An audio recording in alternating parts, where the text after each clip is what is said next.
President Bola Tinubu has directed security agencies to step up efforts and enhance collaboration with state governments to achieve lasting peace and stability in troubled regions across the country. And this directive follows a high-level meeting with heads of intelligence agencies at the State House, where the president emphasized the need for a unified approach to address security challenges. And the move aims to bolster the government's effort in restoring peace and normalcy in affected areas, ensuring the safety and well-being of citizens.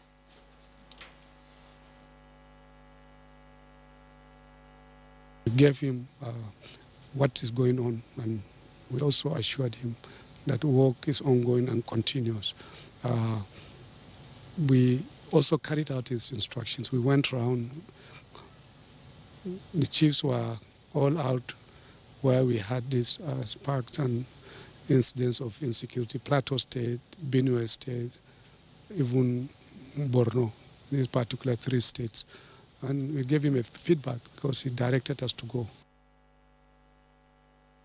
Elsewhere in Washington, D.C., Nigerians' economic leadership delivered a strong message of reform and opportunity to global investors on the sidelines of the IMF and World Bank spring meetings in Washington, D.C.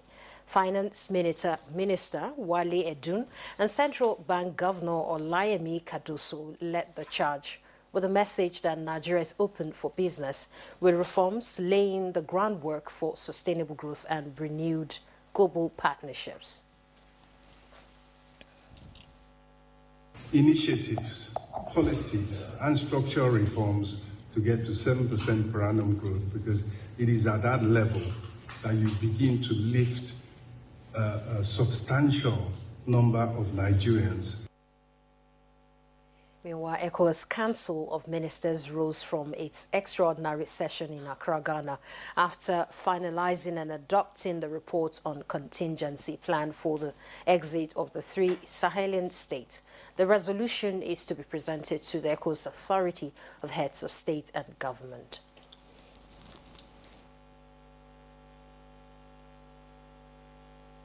We must never underestimate our region's indispensable role in the Atlantic littoral ecosystem and our contributions to the creation of the modern world. Someone once said that the point of diplomacy is to change the incentives and framework in ways that move parties from irreconcilable positions to a deal both see as a win. That is what we set out to achieve here. Following the outcome of a high-level closed-door session between members of the Nigerian Governors Forum and the Chief of Defense Staff, General Christopher Musa, that lasted several hours, a consensus has been reached for the deployment of digital infrastructure in combating security challenges across the country.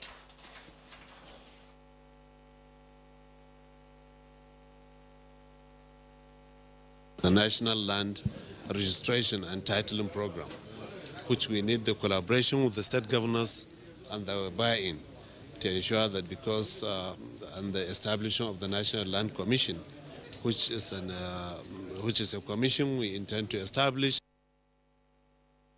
Aviation Minister Festus Keyamo has declared the Bola Ahmed Tinubu International Airport in Minna ready for commercial operations, citing its international standard runway. Notably, the airport will serve as an alternative to Nnamdi Azikiwe International Airport in Abuja. Keyamo made the announcement during the inauguration of commercial flights, attended by Information Minister Mohammed Idris and State Minister for Agriculture Aliyu Sabi Abdullahi.